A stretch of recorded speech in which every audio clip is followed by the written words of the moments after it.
In this video, I'm going to show you how to replace your inner tie rod on your Chevy Cruze. It's located behind your front wheel. You could take these plastic covers off by hand if you want. Like that. Or you can use your gun if you have one. Just go slow.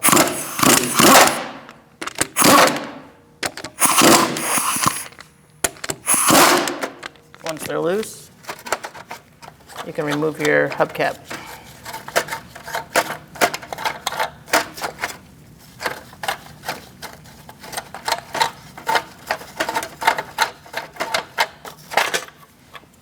I'm using a 19mm socket, and we're going to remove the lug nuts.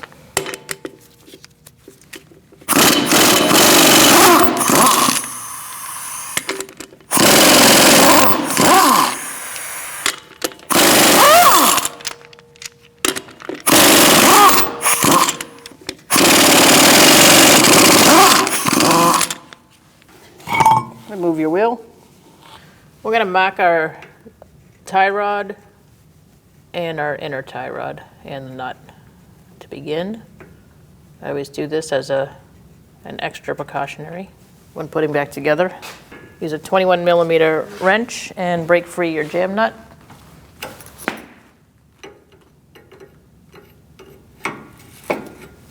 Once that's free, we're going to take our nut off with an 18mm socket.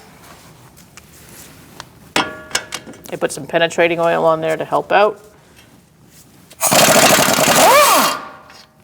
Remove your nut. You're probably going to need a tie rod puller to do this job, so just set yours up, whichever kind you have, and you're going to push this stud out like us, and then it'll be free.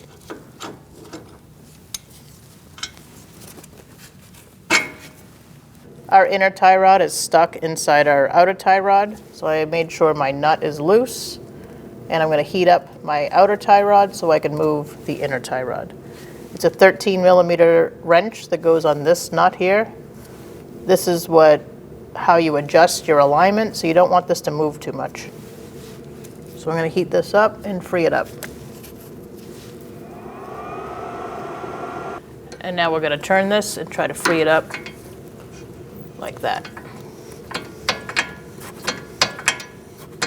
Just be mindful of knowing where your crayon mark is and where you marked it. Just be careful, it's hot if you had to heat yours up. So now we're going to turn it and we're going to count how many turns. You may need to hold the other end just in case. I sprayed some penetrating oil in there, and now we're going to undo this, and we're going to count the turns. It's another reason why I mark it, so I can see when I do a full turn. So I'm going to remark mine.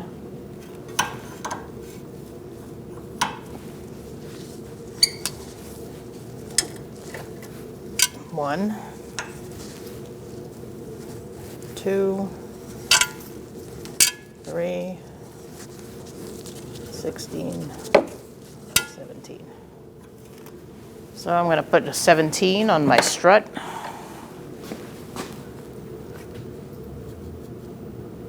So I remember how many turns. And take our nut off. Make sure you hold that inner tie rod in case. Now we're going to take our bellow boot off. You're going to squeeze this clamp with some adjustable pliers. And save that. Now we're going to remove this clamp for the bellow. I'm using a very thin, long, flathead screwdriver. I'm going to put it where that clamp pinch is. And now I'm going to twist, and I'm going to loosen up that clamp. And loosen it up so you can get it off or break it. Ours is still hot, so I'm going to get a rag to hold that. And now we can pull this off. There's a little lip here that you're going to have to get it over. If you put a flathead screwdriver there and pull at the same time, it usually comes off pretty easy. Now we're going to remove our inner tie rod. I have a tie rod tool attached already, and we're just going to loosen it up off the rack.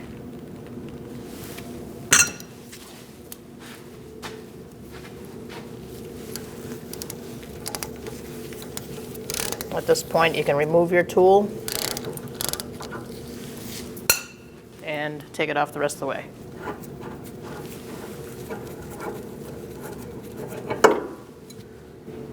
Now we're going to install our inner tie rod.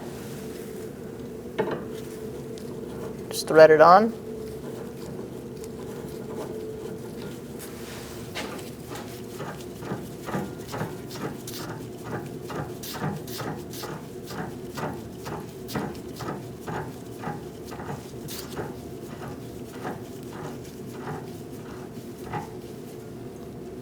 And then we're going to snug it up.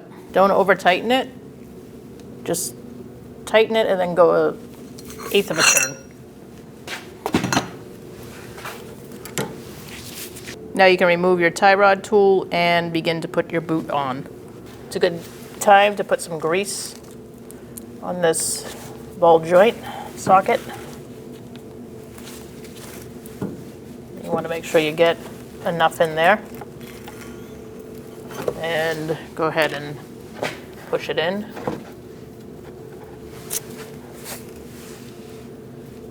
Move everything around.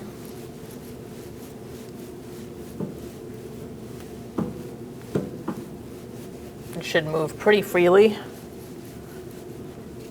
And now we're going to put our boot on after we take our nut off.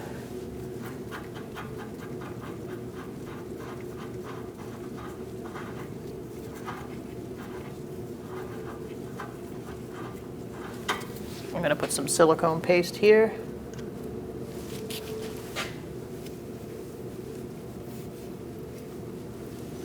Now we're going to put our boot on. I've already gotten my zip tie started.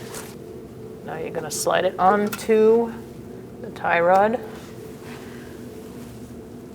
And it should swivel pretty well there in the notch.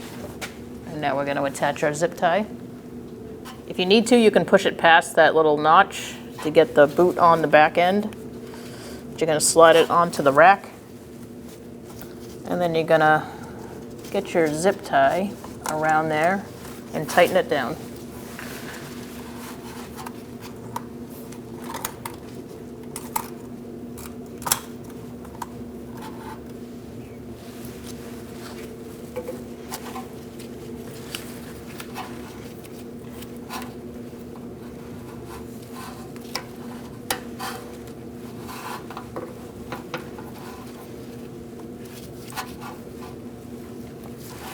After you tighten it, you can cut the excess off with some wire cutters.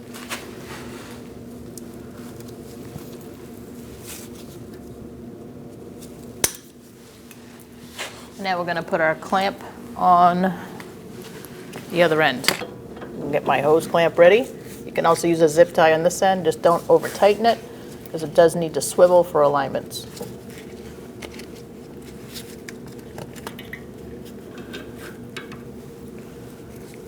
Bring it back down where it belongs.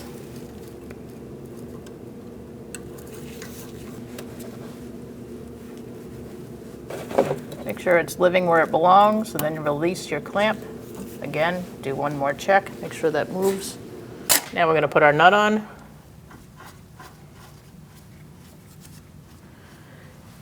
And we're going to put it all the way down to our yellow mark.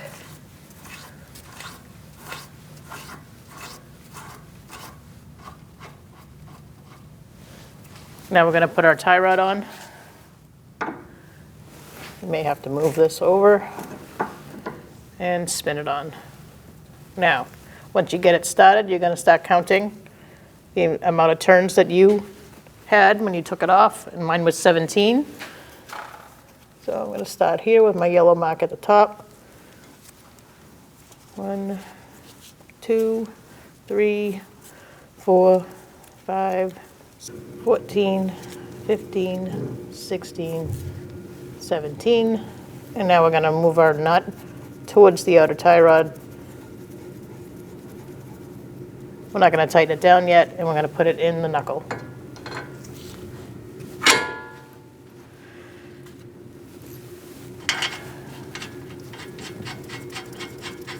nut on.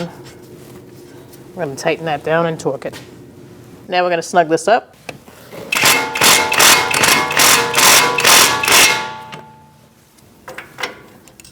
We're going to torque this to 26 foot-pounds. And then we're going to go 1/8 of a turn.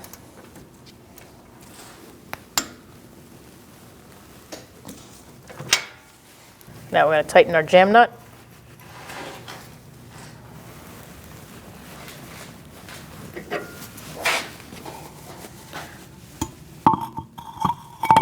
Put your wheel on. Start your lug nuts by hand.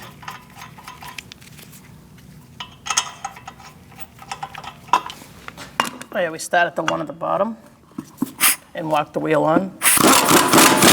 Now you can tighten them in a crisscross manner.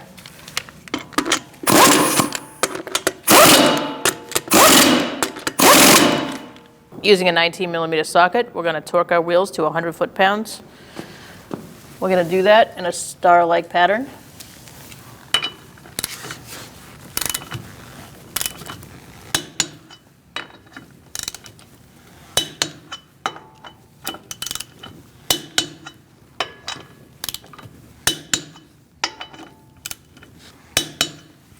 Now we're going to put our hubcap on. Make sure you line your valve stem up.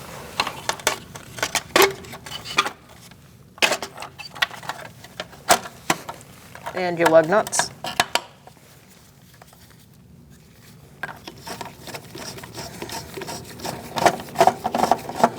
And then just tighten them down by hand.